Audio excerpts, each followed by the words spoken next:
اب آخری topic number 3 ہے، انشاءاللہ 5-7 منٹ میں کنکلوڈ ہوگا، باقی اگلے 5 ٹاپک اگلے ہفتے ڈسکس کریں گے. اور یہ ٹاپک نمبر 3 ہے روزوں کی قضا اور کفارے سے متعلق. بھائیو 2 اصطلاحات ٹرمنالوجیز کو سمجھ لیجئے. نمبر 1 قضا یعنی چھوڑے ہوئے روزے کے بدلے میں ایک روزہ رکھنا. نمبر 2 کفارہ شرعی پلینٹی یعنی سزا کے طور پر اگر کسی نے جان بوجھ کے روزہ توڑا ہے اس کے لیے سزا کیا ہے. ایک روزہ تو رکھے گا باقی جو اس کے لیے سزا ہے. اور اس پر اجماع ہے کہ اگر مجبوراً کسی نے روزہ توڑا، کوئی بیماری کی وجہ سے اس کو ڈرپ لگوانی پڑ گئی یا ٹیکا لگوانا پڑ گیا یا کھانا پینا پڑ گیا، کوئی شوگر کا مریض تھا، تو اس کو پھر اس کے بدلے میں ایک ہی روزہ رکھنا ہوگا، یعنی قضا کرنی ہوگی، کفارہ نہیں دینا ہوگا. اسی طریقے سے عورتوں کے ساتھ حیض والا مینسز والا ایشو ہوا، اس کے بدلے ایک ہی روزہ رکھیں گی. بخاری اور مسلم کی متفق علیہ حدیث ہے مشکات میں 2032. اب عائشہ کہتی ہیں نبی صلی اللہ علیہ وسلم ہم عورتوں کو حیض کی حالت میں چھوڑے ہوئے روزوں کی قضا کا حکم دیتے تھے اور نمازوں کی قضا کا حکم نہیں دیتے تھے. تو روزوں کی قضا ان دنوں میں جو روزے چھوٹے ان کی قضا کرنی ہوگی. اور میں نے بتایا کہ افطار سے 1 منٹ پہلے بھی اگر کسی کے ساتھ ایسا معاملہ ہو گیا تو وہ روزہ اس کا وہ والا ٹوٹ جائے گا آٹومیٹیکلی. لوگ پوچھ رہے ہوتے ہیں اور وہ ایک روزے کی قضا بعد میں کرے گی. اور اس قضا کے معاملے میں یہ لوگ کہتے ہیں نہیں جی وہ گرمیوں کے روزے گرمیوں میں ہی قضا کریں اور جناب اگلے سال سے پہلے قضا کر لیں. ایسی کوئی شرط نہیں ہے اسلام میں. اگر کوئی شخص گرمیوں میں چھوٹے ہوئے روزوں کی قضا سردیوں میں بھی جا کے کر لیں، لا یکلف اللہ نفسا الا وسعها، اور اس کی دلیل میں بخاری اور مسلم کی حدیث مشکات میں 2030. ام عائشہ کہتی ہیں کہ جب مجھ پر رمضان کے روزوں کی قضا ہوتی تو میں صرف شعبان میں وہ روزے قضا کیا کرتی تھی.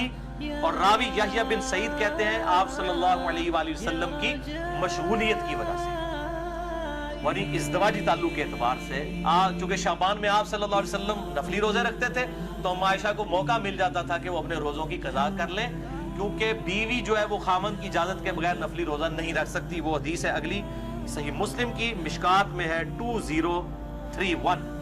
آپ صلی اللہ علیہ وآلہ وسلم نے فرمایا کسی عورت کے لیے اپنے خاوند کی اجازت کے بغیر نفلی روزہ رکھنا جائز نہیں، اور نہ اس کی اجازت کے بغیر گھر میں کسی کو آنے کی اجازت دینا.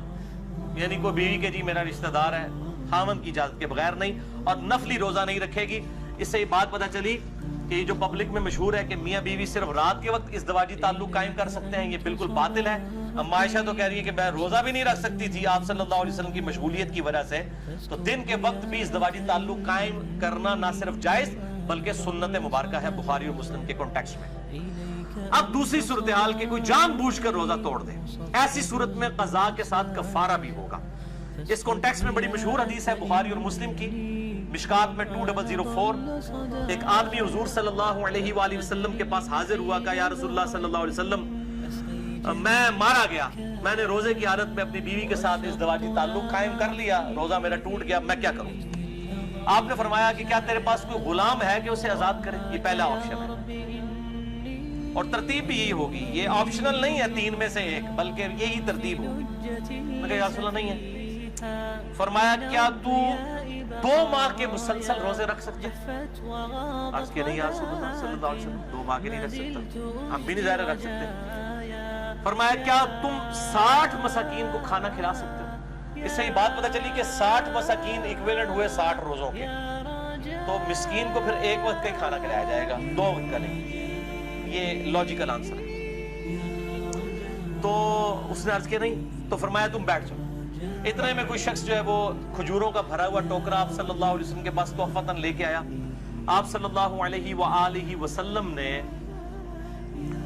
وہ جو ٹوکرا تھا اس کی وجہ سے آپ نے فرمایا کہ وہ روزہ توڑنے والا کدھر گیا، اور اس کو بلا کے کہا یہ ٹوکرا تو لے جا اور اس ٹوکرے کو مدینے کے غرباء میں تقسیم کر دے، تو روزے کا کفارہ ادا ہو جائے گا. تو وہ آگے سے کہنے لگ پڑا کہ اللہ کی قسم پورے مدینے میں مجھ سے بڑا غریب کوئی ہے ہی نہیں ہے، سب سے زیادہ غریب میں ہوں. تو آپ صلی اللہ علیہ وآلہ وسلم اتنا مسکرائے کہ آپ کی داڑھیں بھی ظاہر ہو گئیں. اور اس حدیث پہ مسکرانا بھی سنت ہے. اور آپ صلی اللہ علیہ وسلم نے فرمایا کہ جاؤ تم خود ہی کھا لو، تمہارے روزے کا کفارہ ادا ہو جائے گا. لیکن یہ خاص اس کے لیے، یہ نہیں ہے کہ جو بھی روزہ توڑے تو کہ جی انہیں ہڈیاں کھجورا لے آ کے تھے میں آپ کھانا شروع کرتے کفارہ ادا ہو جائے گا, یہ اس کے لیے خاص تھا. اور اس حدیث پہ امام بخاری نے انٹرنیشنل نمبر کے مطابق صحیح بخاری میں 1936 حدیث یہ لی ہے اور اس پہ اپنا فہم لکھا ہے, باب باندھا ہے کہ اگر کوئی روزے کی حالت میں بیویوں کے ساتھ ازدواجی تعلق قائم کر لے تو اس کا کفارہ کیا ہے.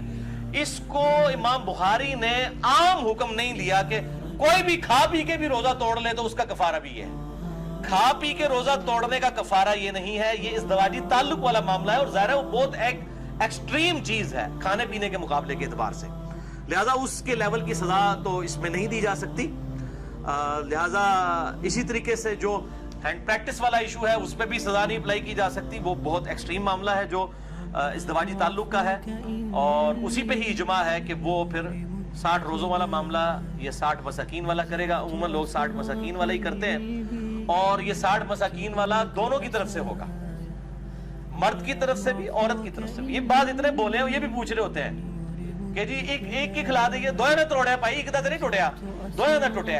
یہ 60 اور 60 120 بنے گے اور وہ اپنے اپنے حصے کے دیں. اگر کوئی وہ اس اعتبار سے خیرات کرنا چاہتا ہے تو وہ ضرور کرے. باقی اگر کسی نے اس حدیث کے اعتبار سے کوئی رزلٹ نکالا ہے اجتہاداً کہ آپ صلی اللہ علیہ وسلم نے اس کو یہ فرمایا, تو اس میں بعض اوقات چیزیں امپلائیڈ ہوتی ہیں کسی معاملے میں کہ جس نے روزہ توڑنے کا مسئلہ پوچھا ہے تو وہ اس طریقے سے جو ملی بھگت سے معاملہ ہوا ہے اس میں تو ظاہر دونوں کو رکھنے چاہیے. اگر کسی نے زبردستی والا معاملہ کیا ہے تو پھر صرف مرد کو رکھنا چاہیے. اور بہرحال اس حوالے سے اجتہاداً کوئی بھی ایشو اڈاپٹ کیا جا سکتا ہے. اب رہا کھا پی کے روزہ توڑنا, تو اس کے بارے میں ایک ضعیف روایت ملتی ہے اور اس کو سپورٹیو ایک تابعی کا صحیح قول بھی ہے. پہلے ضعیف روایت سن لیں. یہ روایت جو ہے وہ مقطوع ہے, مرسل ہے, چھوٹا ہوا واسطہ ہے اس کا. المصنف ابن ابی شیبہ میں انٹرنیشنل نمبر کے مطابق 9774 سعید ابن مسیب تابعی کہتے ہیں کہ آپ صلی اللہ علیہ وآلہ وسلم کی خدمت میں ایک آدمی حاضر ہوا اور اس نے کہا یا رسول اللہ میں نے کھا پی کر روزہ افطار کر لیا ہے, توڑ دیا ہے, تو میں کیا کروں؟ تو فرمایا کہ صدقہ کر, اللہ سے استغفار کر اور اس کے بدلے میں ایک روزہ رکھ لے. لیکن یہ روایت ضعیف ہے. البتہ اس کو سپورٹیو ایک تابعی کا قول صحیح سند کے ساتھ المصنف ابن ابی شیبہ میں اسی سے 5 نمبر آگے ہے, 4 نمبر آگے. المصنف ابن ابی شیبہ میں 9778 سعید ابن جبیر تابعی رحمہ اللہ تعالی سے پوچھا گیا کہ جو رمضان کا روزہ جان بوجھ کر کھا پی کر توڑ لے تو کیا کرے؟ تو انہوں نے کہا کہ وہ توبہ اور استغفار کرے اور اس کے بدلے میں ایک روزہ رکھے. تو کھا پی کے معاملہ الگ ہے. البتہ احناف کا یہ موقف ہے, حنفیوں کا, کہ خواہ کھا پی کے توڑا جائے یا ازدواجی تعلق سے دونوں 60 روزوں والا اور 60 مساکین اور غلام والا ایشو ہے. البتہ محدثین کی اکثریت کا یہی موقف ہے کہ کھا پی کے معاملہ الگ ہے اور وہ بھی جو ہے وہ استغفار بھی اسی صورت میں ہے اگر کسی نے جان بوجھ کے کیا, اور اگر کسی نے مجبوراً بیماری کی وجہ سے کیا تو صرف ایک روزے کی قضا کر لے, اور اگر اس پر قادر نہیں ہے تو ایک جو ہے مسکین کو ایک وقت کا کھانا کھلا دے فدیے کے طور پہ. انشاءاللہ اگلی دفعہ 5 پوائنٹس ڈسکس کروں گا.